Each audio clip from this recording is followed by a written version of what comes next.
Hey there, it's Isaac from Powered by Rock here to bring Alec from Safari Room into the spotlight for a few minutes and make him sweat with some on-the-spot questions. Welcome, Alec. Are you ready to be put in the spotlight? I think so.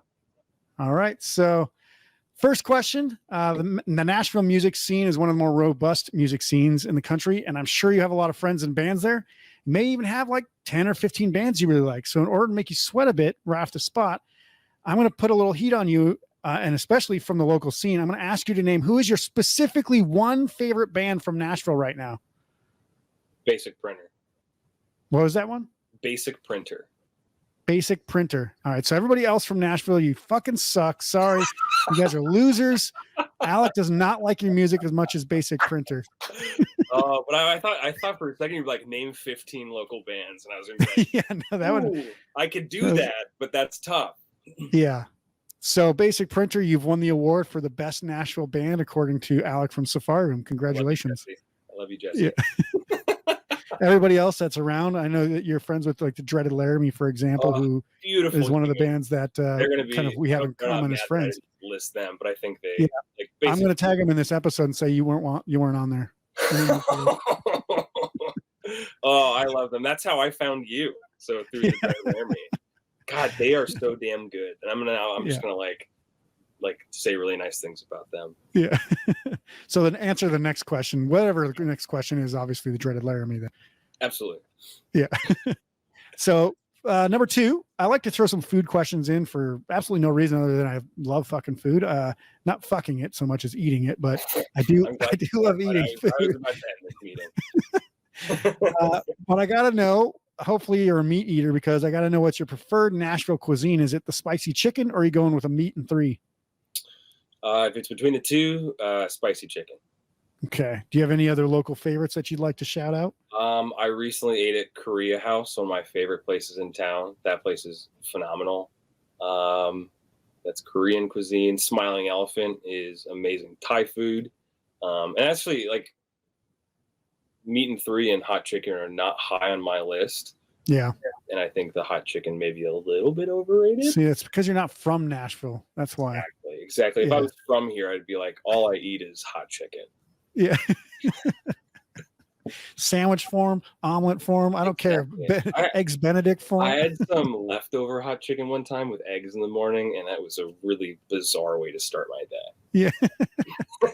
It's like eating chicken and eggs at the same time. Yeah. Like kind of a weird. It's the well, I think it's like I think in Judaism you can't have milk with meat, right? Because they're it's like the in the Bible I think it says something about boiling the baby in the milk of the mother. So that's why Judaism like separate the two. It's kind of like that, but with a chicken. Yeah, I'm eating the chicken with its baby. And its baby. You're a monster. I'm a monster for many reasons, but that's the top one. All right. Question number 3. This one's actually music related. If you can choose your dream tourmates, 2 bands, for a run of 40 shows next year, which 2 bands are you hitting the road with?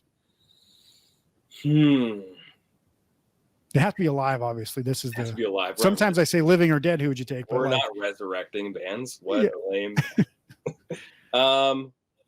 Let's do Biffy Clyro. They're headlining. Mm-hmm. We are, God, I guess logistically we were playing first. Let's do Biffy Clyro, us actually, and then Elbow. And not because Elbow is lesser. It's just because like we're gonna like slowly go into the night of like big raucous. So it's like Elbow's gonna make us all feel like emotionally ripe, and then we're gonna come in with both rock and emotional, and then Biffy Clyro is gonna close up the night and melt everyone's faces. Nice. Okay, that'd be an interesting one to see. It would be kind of a weird show. Yeah, it'd be. I think people would be like, I don't know what I'm about to see, but I'll see what it's like. But I like these 3 bands, so sure. Yeah. All right. Question number 4. I would say right up front that I should have mentioned that I'm not interviewing John Krasinski from The Office because you do have a very striking resemblance, except for you kind of have like evil porno Jim mustache. So I'm not going to call you evil porno Jim. That's kind of a little offensive. Actually going to be my new moniker. I'm going to start doing that under new music. So thank you for that.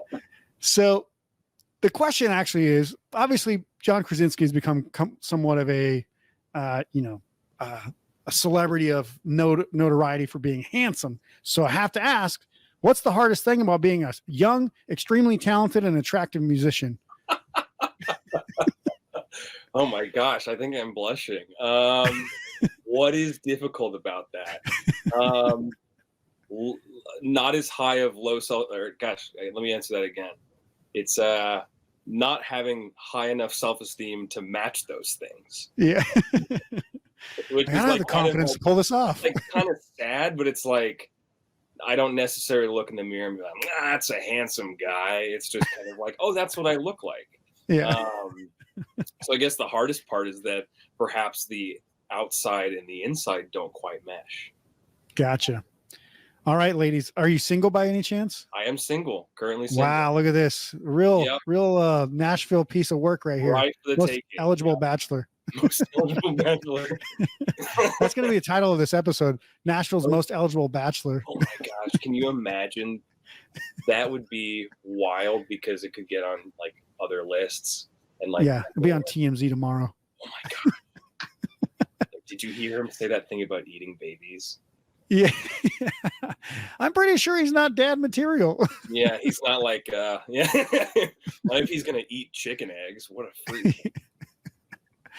All right. Last question. This one, it should challenge you a little bit more because it's something you have to pull out of your thin air. But the question is, if you could choose a brand new technology or an invention to happen and be created and go to market in the next few months, what would you like to see be created? I mean, I'm just gonna go with the one I think. Teleportation would be really sweet. All right. You and I are very much on the exact same level because that's exactly what I would. So cool. Yeah. I mean, clearly we're shitty people because the answer should be a cure for cancer, but we're more about, hey, teleportation's no, better. Oh yeah, I want that one. You're gonna edit this out, and I'm gonna say a cure for all diseases. Sorry.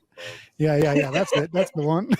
We can teleport people faster, and I think that would help cure cancer faster. Sure. It's the cure for cancer is a byproduct of teleportation. Exactly. We can make much more progress as a society if we can all just teleport to where we need. Yeah. We don't have to use Zoom anymore. We can actually go wherever we want. There. But Zoom apparently is a lot easier because people don't like to leave their house. So it's like we may have teleportation, but people actually have to decide to use it. Yeah, you could have like instead of an airport, you'd have a teleport where people just come there, and it'd be like there wouldn't even be a line there because they're like, just not bothered to leave the house today. Exactly. It's like, but it's like such a walk to the teleport. Yeah. I know it's a couple blocks down the street, but I don't need that kombucha as much. Yeah, who's got that kind of time? To walk down the street, it's abysmal. In this heat, not me. Yeah. Awesome. Well, sorry, Cure for Cancer. You're second place on the list, but I do want to thank Alec from Safari Room for stepping in the spotlight and answering these hot seat questions.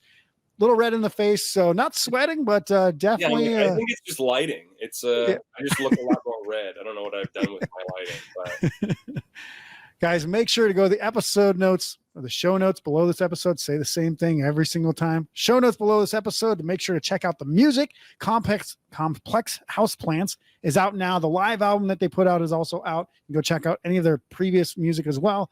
I think it's an incredible album, Complex Houseplants, that I'm talking about. We did a review for it as well. We'll post a link to that in the notes below as well. Make sure to go check it out. You can check out our full video interview with Alec as well. It won't just be some bullshit questions about how handsome he is and how he doesn't hate or how he hates chickens and how he, doesn't really want to cure cancer or anything like that. It's more of more about the songs and the music. So if you want and are interested in learning more about that kind of stuff, go to the full video interview or to the podcast interview. And until we see you for the next episode, guys, rock on.